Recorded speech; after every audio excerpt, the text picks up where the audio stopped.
How to collect soil sample, या आपको पता है? नहीं पता है। देखिए सॉइल सैंपल जो कलेक्ट करने का तरीका है, ये क्या करना होता है, हमें फार्मर को बताना होता है कि फार्मर उस तरीके से खुद ही कलेक्ट करके आपको ला के दे, या कोई बंदा है जो जिनको आप ट्रेन करेंगे वो जाके आपको कलेक्ट करके लाएगा। कलेक्ट करने के टाइम, सॉइल कलेक्ट करने के टाइम 3 से 4 चीज़ों को ध्यान रखना होता है जो बहुत इंपॉर्टेंट होता है। हम गीली जगह से मिट्टी नहीं ले सकते, जहाँ पे पानी इकट्ठा है वहाँ से मिट्टी नहीं ले सकते, पेड़ के नीचे से नहीं ले सकते, जहाँ पे गोबर का खाद इकट्ठा करते हैं वहाँ से नहीं ले सकते, और जो खेत का बाउंड्री होता है, मेड़ जो भी बोलते हैं, वहाँ से मिट्टी नहीं ले सकते। ठीक है। बची जो पूरा खेत होता है उसमें 4 से 5 जगह से मिट्टी निकालनी है। मिट्टी निकालने के लिए जो उसकी गहराई होगी वो फसल के हिसाब से डिसाइड किया जाता है। वो फसल लाइक अगर छोटी फसल है, सीरियल क्रॉप है, तो इसमें क्या होता है कि इसकी जड़ें 0 से 15 सेंटीमीटर नीचे तक जाती है, तो वहाँ तक की मिट्टी लेनी होती है। अगर उससे थोड़ी बड़ी फसल है तो उसकी 0 से 30 सेंटीमीटर तक जाती है। पेड़ पौधा लगाना है तो 1 मीटर गहराई तक मिट्टी लेनी होती है, हर लेयर का लेना होता है।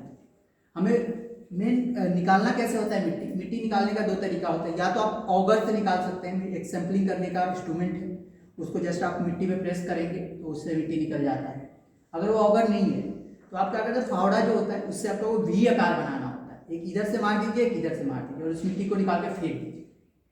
जब वो फेंक देंगे तो ये वी बन के क्या रहेगा, उसमें से एक पतली सी लेयर निकाल लीजिए, आप खुरेच लीजिए या पतली सी लेयर निकाल लीजिए, इसमें ऊपर की भी मिट्टी और नीचे तक की मिट्टी आएगी। इस तरीके से 4 से 5 जगह से, चारों कोने और एक बीच से निकाल लीजिए। निकालने के बाद मिट्टी को आपस में मिक्स कीजिए, मिक्स करके हाथ से ही, और इसको 4 भाग में बांट दीजिए। 2 भाग को फेंक दीजिए, बचे हुए 2 भाग को आपस में फिर से मिक्स कीजिए, फिर उसे 4 भाग में बांटिए।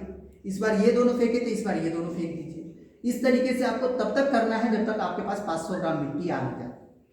जब 500 ग्राम मिट्टी आ जाता है तो उसको एक पैकेट में डाल के, उसमें फार्मर का डिटेल होना चाहिए, जैसे नाम, एड्रेस, मोबाइल नंबर, क्या क्रॉप उगाना चाहते हो वो भी पूछ सकते हैं, कितना बड़ा खेत है, ये सारी चीज़ें आप उनसे पूछ के एक स्लिप बना के उसमें अटैच करके उसको लैब में लेके आए। फिर जब सॉइल सैंपल लैब में आता है फिर उसको रेडी करना होता है। रेडी करने का मतलब ये है कि उसको आपको सुखाना होगा, लेकिन धूप में नहीं सुखा सकते, छाँव में सुखाना है। सुखाने के बाद उसको क्रश करना है, कूटना है। कूटने के बाद उसको 0.2 mm और पहले 0.5 mm के सीव से छानना है, और उसके बाद 0.2 mm के सीव से छानना है। जब वो एकदम पाउडर फॉर्म में रेडी हो जाएगा तो फिर हम उसकी टेस्टिंग करते हैं। जब आपके पास सैंपल आता है, जितना इंजीनियर साहब वो फिर सीव इसमें डाल, सीव आपके पास है? नहीं, इसमें सीव नहीं है, सैंपलिंग करने का कोई भी इंस्ट्रूमेंट इसमें नहीं। मैं वैसे दिखा देंगे, ये टेस्टिंग के इसके बाद लिए दिखा दूंगा। ठीक है ना। सैंपलिंग का अगर आपको जानना होगा तो मैं बता दूंगा बाद में।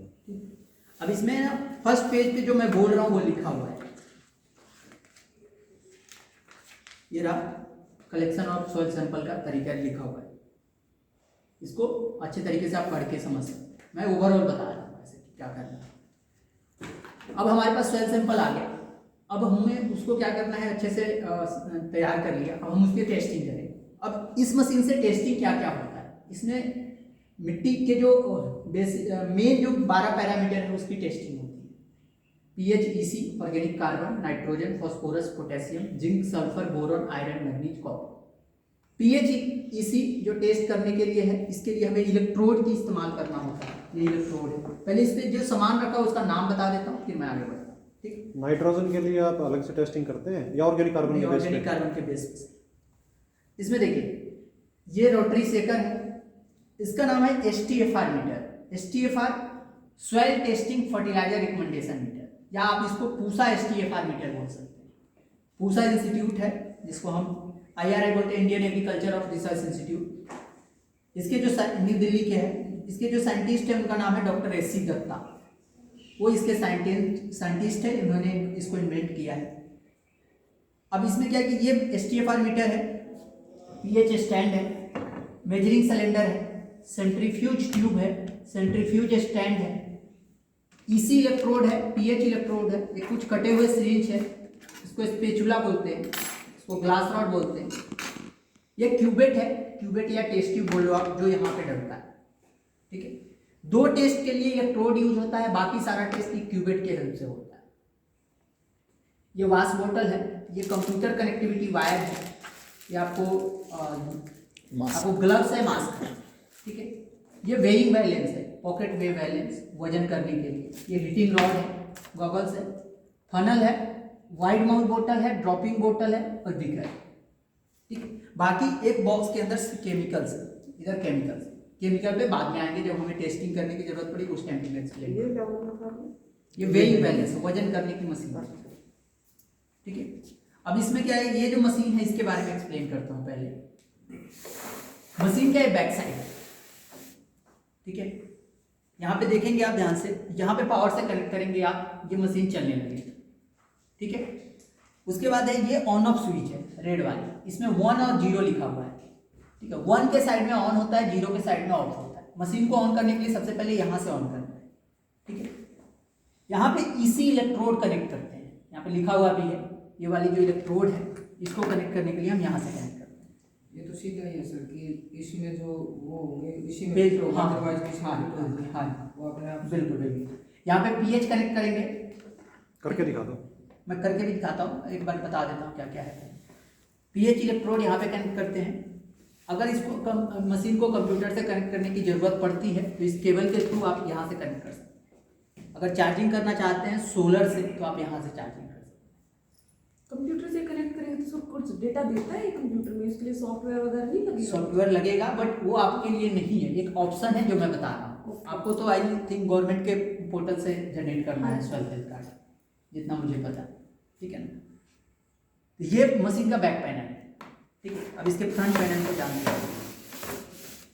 देखिए ये रेड वाली जो बटन है इसको अगर आप दबाएंगे तो ऑन हो जाएगा, दबा के रखेंगे ऑफ हो जाएगा। ठीक है, ये एस्केप बटन है बैक जाने के लिए, जैसे मोबाइल कंप्यूटर में बैक जाने के लिए यूज करते हैं, एस्केप बटन है ब्लू वाली। ठीक है, अगर हमें किसी भी मेनू में जाना है तो जस्ट एंटर प्रेस करना है, यहाँ पे आ जाता है पीएच। दूसरे में जाने के लिए डाउन बटन दबाना है, दूसरे में जाने के लिए हमें डाउन बटन दबाना होता है। ठीक है, इलेक्ट्रिकल कंडक्टिविटी। फिर तीसरे में जाने के लिए मैक्रोन्यूट्रल। इस तरीके से हमें ऊपर नीचे जाने के लिए ये अप एंड डाउन का यूज करना है। ठीक है, बैक जाने के लिए ये वाला बटन, और ये जो ऑरेंज कलर का है ये है रीसेट करने के लिए, मशीन को रीसेट करने के लिए आप इसको दबा सकते हैं। ठीक है, 2 एंटर का बटन है, दोनों का काम सेम है। ये जो नंबरिंग की है ये नंबर डालने के लिए, जैसे आपके पास नंबर ऑफ सैंपल 4, 5, 10 आ गया, एक साथ में आपको टेस्ट करना है, तो वो नंबर डालने के लिए यहाँ पे नंबरिंग किया है। इसमें जो नंबर डलता है वो 3 डिजिट में नंबर डलता है, लाइक 001, 002, 003, इस तरीके से। ठीक है, उसके बाद है कि हमें हर एक पैरामीटर की टेस्टिंग के लिए अलग अलग प्रोसीजर है, वो इस बुक से समझना है। ठीक है, इस बुक में हिंदी इंग्लिश दोनों में दिया हुआ है।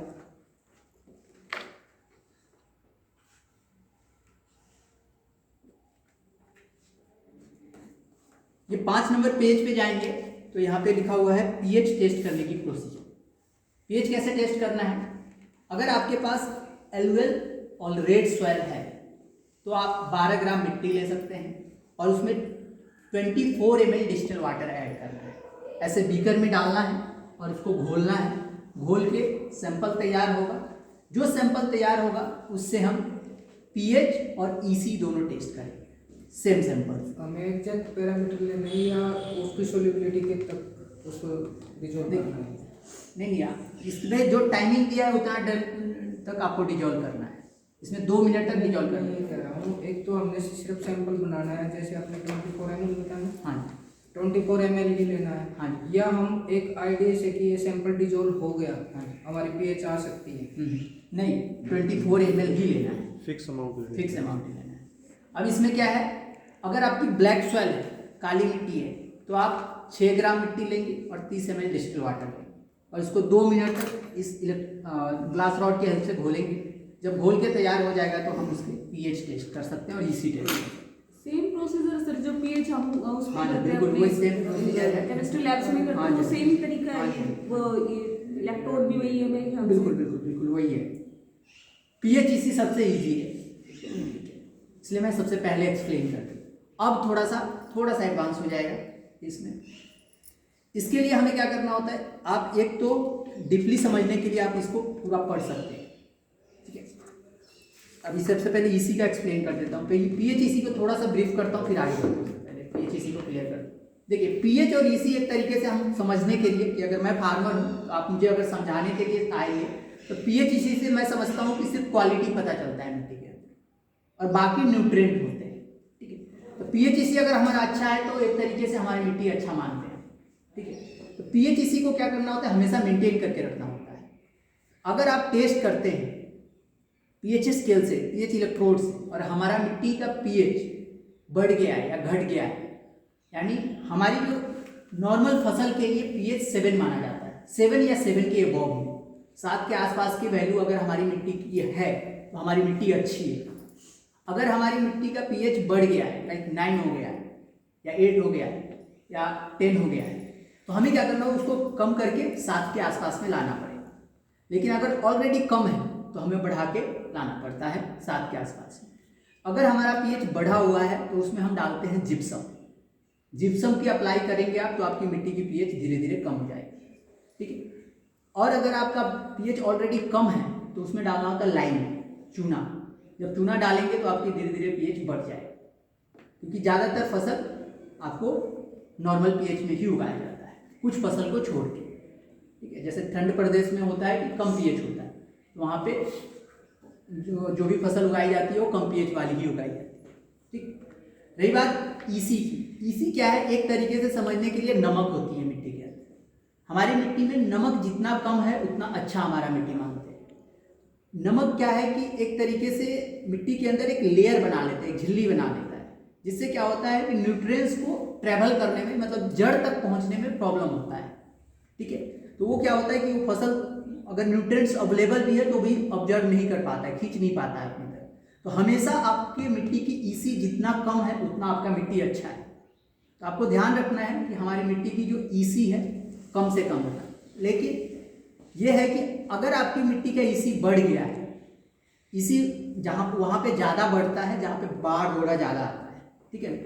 अगर आपका ईसी बढ़ गया है तो उसको कम करने के लिए कोई फर्टिलाइजर नहीं है मार्केट में जिसे आप डालें और कम हो गया। जैसे पीएच को मेंटेन करने के लिए जिप्सम और लाइम है, उस तरीके से ईसी को कम करने के लिए कोई फर्टिलाइजर नहीं है। इसके लिए 2-3 तरीके हैं जिसे अप्लाई करने होते हैं। पहला तरीका होता है कि आप खेत में पानी भर दीजिए और पानी को रोक के रखिए, कुछ टाइम बाद पानी को नाले के थ्रू बाहर निकालेंगे तो उसमें नमक घुल के बाहर निकल जाए। दूसरा तरीका है ग्रीन मैन्यूर उगा सकते हैं आप, हरी खाद बोलते हैं, जैसे आप ढैंचा हो गया, सनेल हो गया, इस तरह के क्रॉप होते हैं जिसे आप उगा देंगे तो आपकी मिट्टी की ईसी कम हो जाएगा, ठीक है। या उस खेत में आप दाल की फसल लगा दीजिए तो आपकी मिट्टी की ईसी कम कर देगा। ये 2-3 तरीके हैं जिसे आप फार्मर को सजेस्ट कर सकते हैं, ठीक। इससे क्या होगा, आपकी मिट्टी की एक तरीके से क्वालिटी बन जाएगी। अब बचते हैं न्यूट्रिएंट्स।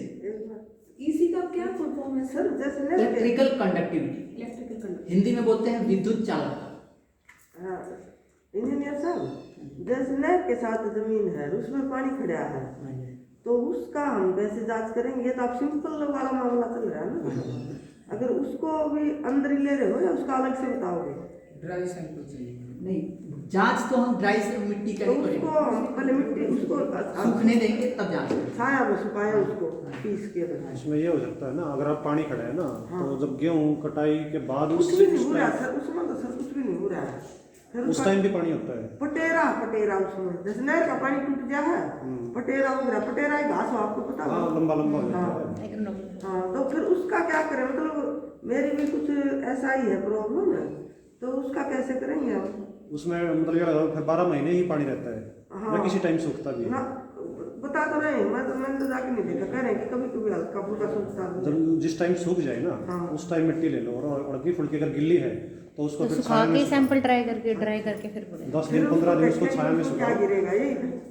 हाँ, उसके बाद ये जो ईसी बोल रहे हो आप, इलेक्ट्रिकल कंडक्टिविटी, ये होनी चाहिए कंडक्टिंग या नॉन कंडक्टिंग होनी चाहिए? नहीं, सॉरी, कंडक्टिंग नहीं सर, इसमें है कि स्लाइन, नॉन स्लाइन और मतलब स्लाइटली स्लाइन, इसकी एक कैटेगरी बनी हुई है, एक ये टेबल है। ये आप एक्सप्लेन कर दो ना। नहीं मैं क्या पूछ रहा हूँ, बता दो। साल्ट आने से, साल्टी होने से सैंड के वो कंडक्टिंग हो जाएगी, नॉन कंडक्टिंग रहेगी, मतलब उससे कंडक्टिंग हो जाएगी, कंडक्टिंग वो होनी नहीं चाहिए। नहीं होनी चाहिए। ठीक, बस यही बात। हाँ, और इसमें एक टेबल है, इस टेबल से जैसे पीएच का भी है, ये रहा कि कौन से वैल्यू से कौन से वैल्यू के बीच में आते तो उसको बोलते क्या है।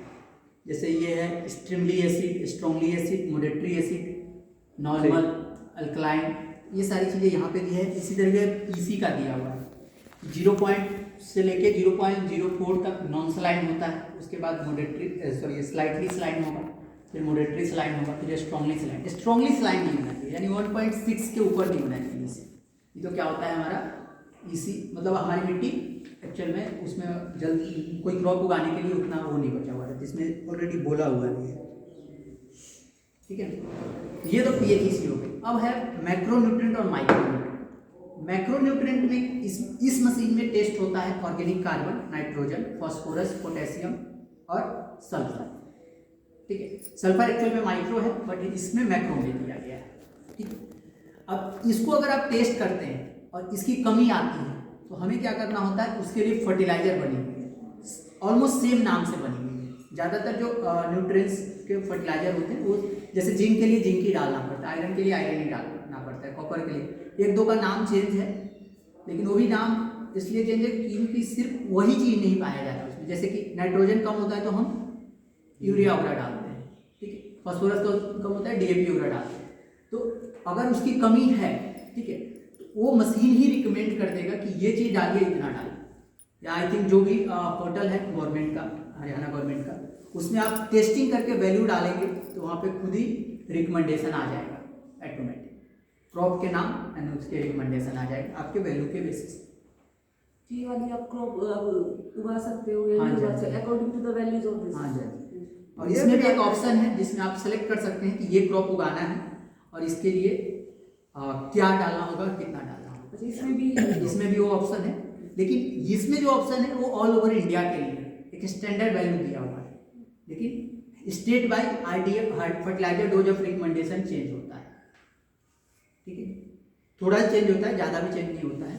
जैसे कि यहाँ पे अगर 120 kg है यूरिया के लिए, यूरिया डालने की क्वांटिटी, तो वहाँ पे अगर यूपी में जाते हैं तो उधर चला जाएगा आपको, हो सकता है 100 kg या 120 से भी ज़्यादा हो सकता है। ठीक है ना, थोड़ा ऊपर नीचे 25% का ऐसे ऊपर नीचे होता है एकड़ के हिसाब से। हाँ जी, एकड़ के हिसाब से, एकड़ या हेक्टेयर के हिसाब से, ज़्यादातर एकड़ के हिसाब से। अब इसमें मैंने पीएचईसी का एक्सप्लेन किया आपको, उसी तरीके से मैं आगे पहले ऑर्गेनिक कार्बन और फास्फोरस तक एक्सप्लेन करता हूँ, फिर करके प्रैक्टिकली करके देखेंगे, फिर आगे बढ़ेंगे।